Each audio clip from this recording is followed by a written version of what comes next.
adik-adik, Assalamualaikum warahmatullahi wabarakatuh. Bertemu lagi dengan Ibu Listia di sini di channel Smart Education. Nah, anak-anak, kali ini kita sudah memasuki tematik kedua.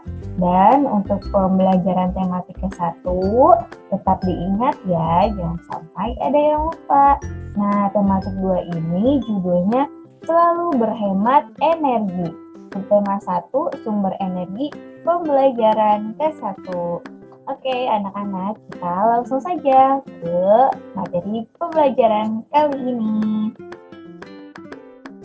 Anak-anak, subtema 1 ini berjudul sumber energi. Energi sangat penting bagi kehidupan kita. Semua makhluk hidup di bumi ini membutuhkan energi. Hewan, tumbuhan, manusia membutuhkan energi. Nah, tahukah kamu sumber-sumber energi yang ada? Ayo kita pelajari materi tentang sumber energi. Nah, kita setiap hari bisa melihat cahaya matahari ya, anak-anak. Matahari memiliki peran yang besar dalam kehidupan karena merupakan sumber energi terbesar di bumi. Panas matahari berpengaruh terhadap aktivitas manusia dan makhluk hidup lainnya di bumi ini. Jadi, matahari adalah energi terbesar di bumi, dan panas matahari juga sangat bermanfaat bagi seluruh makhluk hidup yang ada di bumi. Nah, anak-anak, coba kita perhatikan gambar di bawah ini ya. Nah, di situ ada cahaya matahari, kemudian dari cahaya matahari bisa digunakan tanaman untuk berfotosintesis. Nah, jadi tanaman bisa menghasilkan oksigen. Selanjutnya, digunakan untuk menjemur pakaian dan berjemur. Kita juga bisa berjemur, berolahraga. Nah, ketika kita berjemur di bawah sinar matahari, tubuh kita akan mendapatkan vitamin D yang penting untuk pertumbuhan tulang kita. Nah, itu adalah salah satu manfaat dari cahaya matahari. Nah, matahari sumber kehidupan di bumi. Matahari sebagai sumber energi terbesar memancarkan panas dan cahayanya ke bumi. Cahaya matahari menerangi bumi sehingga kita dapat melihat semua makhluk hidup dan benda di siang hari. Panas matahari mengakibatkan adanya kehidupan di bumi. Nah, anak-anak, karena ada cahaya matahari, kita dapat melihat semua benda-benda yang ada di bumi. Dan cahaya matahari juga bermanfaat untuk makhluk hidup. Kita untuk berjemur, kemudian berkegiatan, dan tumbuhan untuk berfotosintesis. Hewan juga untuk berkegiatan, mencari makanan. Dengan cahaya matahari, makhluk hidup bisa melihat dengan baik. Gitu, anak-anak. Nah, di sini ada beberapa peran matahari bagi kehidupan di bumi. Yang pertama, seiring dengan perputaran bumi pada porosnya, matahari membuat terjadinya siang dan malam. Nah, bumi kita ini berotasi, anak-anak. Rotasi adalah perputaran bumi pada porosnya. Di sini seperti gambar yang Ibu tunjukkan ya. Nah, bumi itu berputar pada porosnya. Karena bumi berputar, maka adanya cahaya matahari membuat terjadinya siang dan malam. Itu, anak-anak. Daerah bumi yang terkena cahaya matahari akan mengalami siang hari. Daerah bumi yang tidak mendapatkan cahaya matahari akan mengalami malam hari. Gitu. Nah, seiring dengan kemiringan posisi bumi saat melakukan revolusi, matahari mengakibatkan terjadinya 4 musim di belahan bumi utara dan selatan, yaitu musim panas, musim gugur, musim dingin, dan musim semi. Nah, di sini ada kata revolusi. Revolusi adalah ketika bumi mengelilingi matahari. Gitu anak-anak. Selain bumi juga berotasi atau berputar pada porosnya, bumi juga mengelilingi matahari. Bumi mengelilingi matahari dengan kemiringan. Nah, kemiringan ini mengakibatkan di belahan bumi utara dan selatan mengalami 4 musim, yaitu musim gugur, panas, dingin, dan musim semi. Gitu anak-anak. Peran selanjutnya yaitu cahaya matahari berperan pada siklus atau perputaran air, sehingga terjadi perubahan cuaca, mendung, panas, dan hujan. Nah, anak-anak, di sini Ibu sudah menampilkan suatu proses siklus hujan. Anak-anak bisa sambil diperhatikan gambar tersebut. Dan cahaya matahari juga berperan pada proses terjadinya awan, sehingga terjadinya hujan yang membasahi daratan, sehingga semua tumbuhan di darat dapat bertahan hidup karena mendapat air dari hujan. Nah, air hujan yang tersimpan di tanah juga dimanfaatkan oleh hewan dan manusia untuk keberlangsungan hidupnya. Nah, anak-anak, jadi proses terjadinya hujan itu mengalami suatu siklus. Yang pertama, air yang ada di muka bumi akan mengalami evaporasi.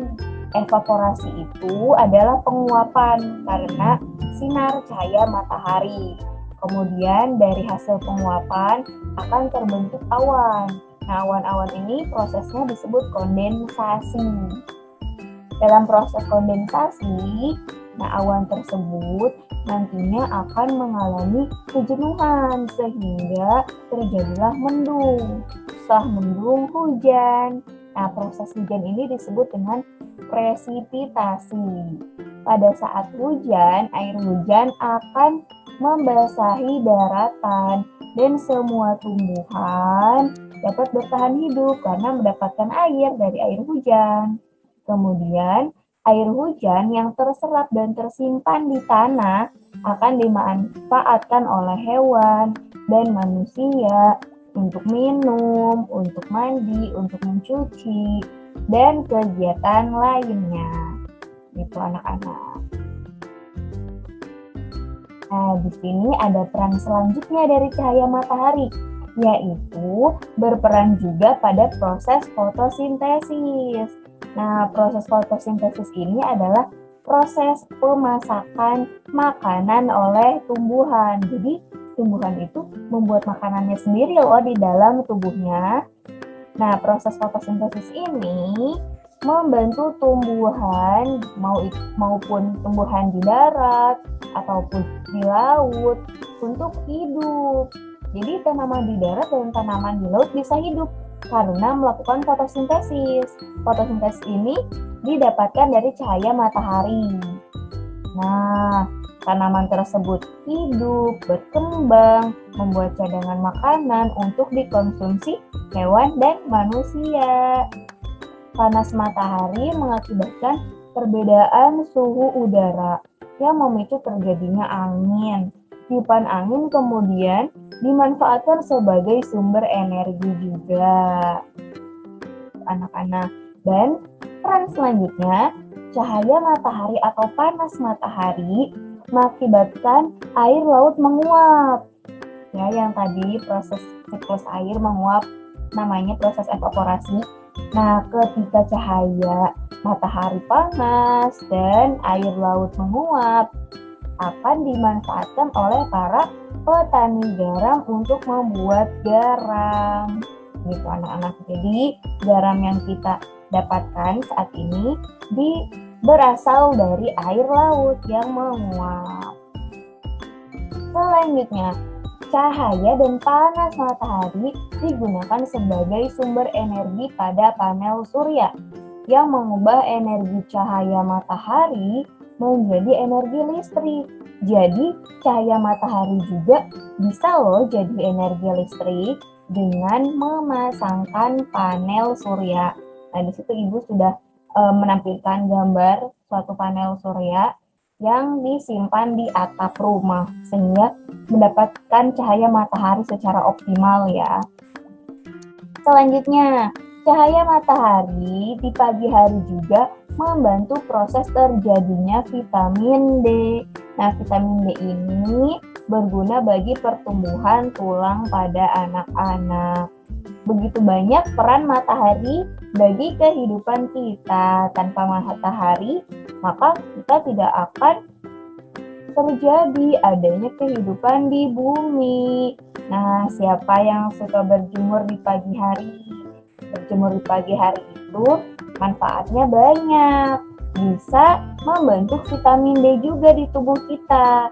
Nah, vitamin D bagi tubuh kita sangat berperan, apalagi untuk kamu yang masih dalam proses pertumbuhan.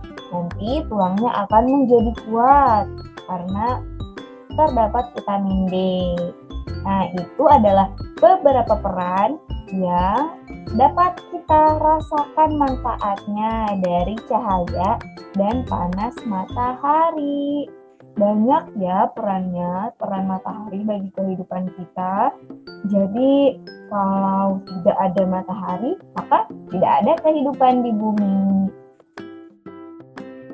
Nah, sumber energi apa yang membuat bumi menjadi hangat? Apa anak-anak? Sudah tahu ya? Ya, jawabannya adalah sumber energi panas dari cahaya matahari. Nah, di sini ada Beni. Beni ingin membuktikan panas bahwa matahari sebagai sumber energi yang penting untuk kelangsungan makhluk hidup. Ayo kita bantu Beni untuk membuktikannya. Lakukan percobaan ini. Yuk. Nah, anak-anak bisa coba percobaan ini dengan cara ambil 2 helai sapu tangan, kemudian 2 lembar tisu, dan 2 lembar kertas. 2 lembar sapu tangan, 2 lembar tisu, dan 2 lembar kertas. Jemurlah, dan sebelumnya sapu tangan, tisu, dan kertas tersebut dibasahi ya. Setelah sapu tangan, tisu, dan kertas basah, coba dijemur. Nah, jemurlah sehelai sapu tangan, selembar tisu, dan selembar kertas di tempat panas. Sedangkan sisanya diletakkan di tempat teduh. Gitu anak-anak. Kan tadi kita punya 2 helai sapu tangan, 2 lembar tisu, 2 lembar kertas. Kedua-duanya jadi basah semua. Setelah basah, yang 1 helai sapu tangan kita simpan di tempat panas kena cahaya matahari. Yang 1 helainya kita simpan di tempat yang teduh di dalam ruangan.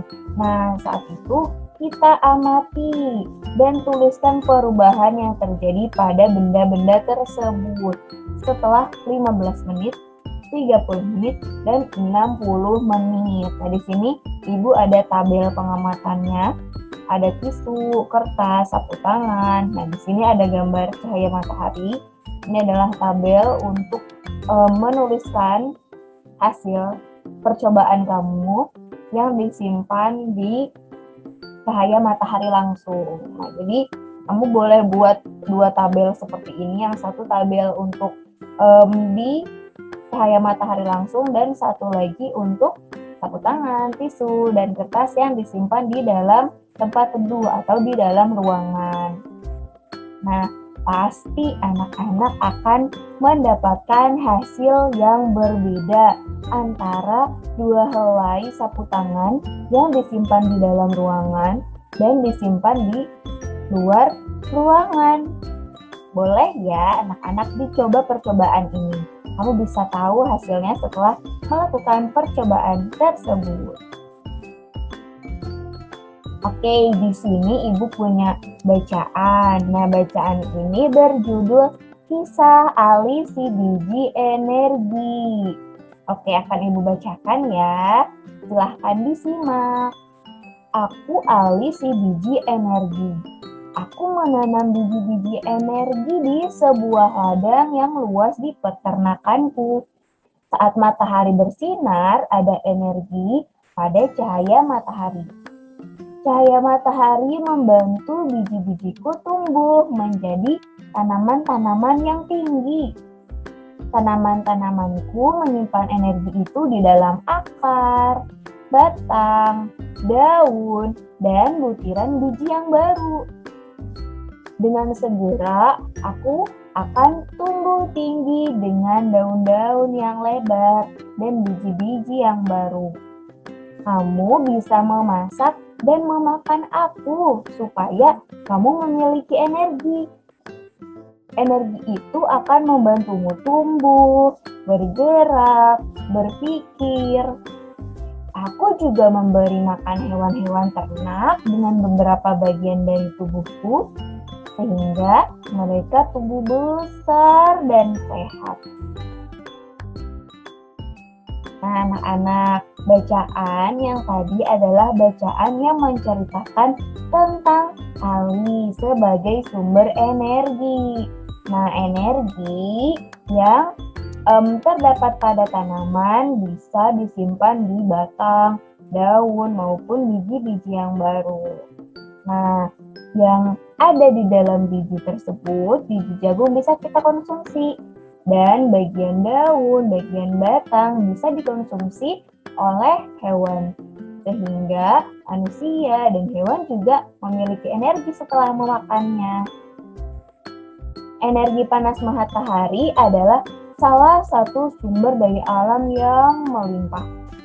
Tumbuhan seperti jagung juga merupakan sumber daya alam yang harus dibudidayakan.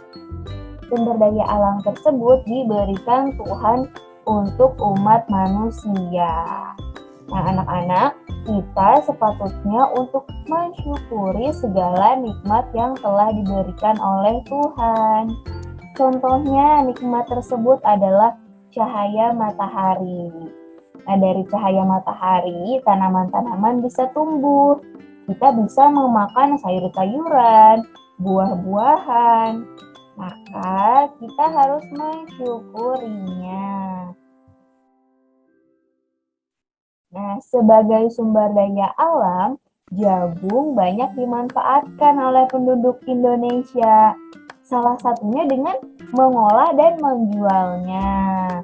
Yuk kita amati gambar di bawah itu dan sampaikan hasil pengamatanmu kepada teman di sebelahmu atau teman terdekatmu. Nah, siapa yang suka makan jagung bakar? Wah, ini juga suka ya. Nah, jadi jagung itu banyak dimanfaatkan oleh penduduk di Indonesia. Ada yang dijadikan sebagai makanan burung, dijadikan sebagai jagung bakar, dan bisa juga sebagai jagung dicampur dengan susu dan dicampur dengan keju. Siapa yang suka makanan itu? Nah, jadi jagung itu banyak manfaatnya ya dan bisa digunakan oleh kita. Nah, Indonesia ini memiliki sumber daya alam yang melimpah sekali. Disebut sumber daya alam karena berasal dari alam. Penduduk Indonesia dapat menikmati sumber daya alam tersebut untuk memenuhi kebutuhannya. Laut Indonesia terkenal karena ikannya. Wah, ikannya banyak sekali. Lahan yang subur menghasilkan padi. Indonesia banyak sawah ya, jagung, serta tumbuhan lainnya yang sangat berguna bagi penduduk. Gas bumi juga, minyak, serta logam banyak memberikan manfaat bagi masyarakat di Indonesia. Nah, di sini anak-anak bisa lihat banyaknya ikan yang ada di laut Indonesia dan padi, sawah masih banyak terdapat di Indonesia. Sumber daya alam terbagi menjadi dua ya anak-anak. Sumber daya alam yang dapat diperbarui dan sumber daya yang tidak dapat diperbarui. Sebagai anak Indonesia, kamu harus tahu apa saja yang termasuk ke dalam keduanya dan apa dampaknya apabila kita kekurangan keduanya. Penggunaan sumber daya alam berlebihan akan mempengaruhi kehidupan manusia. Kita harus menghemat penggunaannya. Nah, jadi di sini Ibu punya dua gambar, yang bagian atas dan bagian bawah ya anak-anak. Yang bagian atas ini adalah contoh sumber daya alam yang dapat diperbarui. Ada tanaman, udara, cahaya matahari, kemudian ada juga ikan-ikan di laut. Dan di bagian bawah ini sumber daya alam yang tidak dapat diperbarui. Biasanya berupa minyak bumi, kemudian logam, seperti itu. Sumber daya alam yang dapat diperbarui, contohnya ada tumbuhan, hewan, sinar matahari, angin, dan air.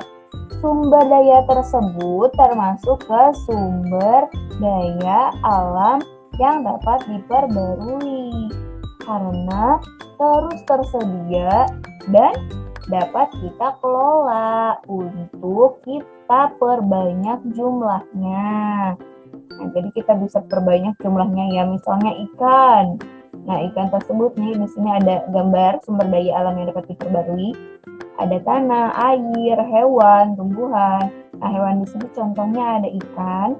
Kita bisa memperbanyak jumlah ikan dengan budidaya ikan. Makanya ikan ini tersebut dimasukkan ke dalam sumber daya alam yang dapat diperbarui. Ada tumbuhan juga, air, tanah. Jumlah sumber daya alam ini sangat melimpah anak-anak. Agar sumber daya alam ini tetap tersedia, kita harus menggunakannya dengan bijak dan melestarikannya. Sumber daya alam ini sangat penting untuk dijaga keberadaannya. Nah, anak-anak, misalnya kita punya sumber daya air yang dapat diperbarui adalah air. Sumber daya alam yang dapat diperbarui adalah air. Nah, air ini kan bermanfaat untuk hidup kita, banyak manfaatnya. Kita harus bisa dengan bijak melestarikannya. Kita harus hemat-hemat air karena apabila kita sudah tidak tersedia air lagi, kehidupan kita akan terancam. Kegiatan kita juga akan terhambat, gitu anak-anak. Nah, di sini Ibu punya contoh sumber daya alam yang tidak dapat diperbarui. Contohnya ada minyak bumi, emas, besi, dan berbagai hasil tambang termasuk ke dalam kelompok sumber daya alam yang tidak dapat diperbarui. Kenapa tidak dapat diperbarui? Karena jumlahnya terbatas, bisa habis. Untuk menghasilkan minyak bumi diperlukan waktu yang sangat lama. Oleh sebab itu, kita harus hemat menggunakan sumber daya alam ini. Nah, di sini contohnya ada batu bara, ada emas, ada perak. Nah, batu bara, emas, dan perak ini termasuk ke dalam kelompok sumber daya alam yang tidak dapat diperbaharui. Nah, Indonesia sebagai negara kepulauan memiliki kekayaan alam yang sangat melimpah. Kekayaan alam tersebut terdiri atas sumber daya alam yang tidak bisa diperbarui. Contohnya, ada minyak bumi, batu bara, dan bahan tambang. Sumber daya alam yang bisa diperbarui ada matahari, air, angin, kekayaan laut, hasil pertanian, hewan peternakan, dan hasil perkebunan. Indonesia sebagai negara kepulauan dengan garis pantai terpanjang di dunia memiliki kekayaan laut yang luar biasa jumlahnya. Ribuan jenis ikan, karang, dan hewan laut lainnya terdapat di perairan kita. Karena itu Indonesia dikenal dengan sebutan ibu kota ikan dunia. Wah, nah Indonesia ini kaya sekali ya anak-anak. Bisa ditemukan sumber daya alam yang tidak bisa diperbarui, ditemukan juga sumber daya alam yang bisa diperbarui, dan Indonesia juga terdiri dari banyak pulau. Pulau yang besar, ada juga pulau yang ukurannya kecil, sehingga Indonesia memiliki garis pantai terpanjang di dunia. Maka sumber daya alam lautnya juga banyak anak-anak. Itulah kenapa Indonesia disebut ibu kota ikan dunia. Indonesia yang terdiri atas ribuan gugusan pulau dan terletak pada garis khatulistiwa. Garis khatulistiwa ini maksudnya terdapat di garis ekuator bumi atau di garis bagian tengah bumi, membuat negara kita sangat kaya akan jenis tumbuhan seperti buah-buahan, sayur-sayuran, tanaman obat, dan banyak lagi. Indonesia juga memiliki hutan tropis yang kaya akan pohon berkayu dan hasil hutan dengan ribuan jenis hewan di dalamnya. Oleh karena itu, Indonesia pernah dikenal sebagai paru-paru dunia. Namun sayangnya saat ini hutan-hutan di Indonesia banyak yang musnah karena pohon-pohonnya banyak ditebangi atau dialihfungsikan menjadi perkebunan sawit untuk kepentingan industri. Kita sebagai bangsa Indonesia tentunya bangga dengan kekayaan alam yang berlimpah dan wajib memanfaatkan sumber daya alam tersebut dengan bijak. Nah, anak-anak, karena Indonesia ini terletak di garis khatulistiwa, membuat Indonesia punya banyak jenis tumbuhan. Bahkan sayur-sayuran, buah-buahan, tanaman obat pun ada di Indonesia. Indonesia juga disebut sebagai paru-paru dunia. Di sini ada gambar. Selamatkan hutan. Hutan adalah paru-paru bumi. Nah, dikarenakan Indonesia banyak terdapat hutan, sehingga Indonesia disebut paru-paru dunia. Tapi sayangnya anak-anak, saat ini hutan di Indonesia sudah mulai berkurang. Nah, di sini ada gambar. Ini adalah gambar Indonesia, hutan Indonesia pada zaman dahulu dan hutan Indonesia pada saat sekarang ini. Jadi sudah banyak penebangan ya, sayang sekali. Dan penebangan ini untuk kepentingan industri. Jadi bagi yang tanaman masih ada ini, kita perlu merawatnya agar tetap lestari. Nah, itu dia pembelajaran kita kali ini anak-anak. Nah, saat ini kita sudah mempelajari tentang sumber daya alam yang dapat diperbarui dan sumber daya alam yang tidak dapat diperbarui.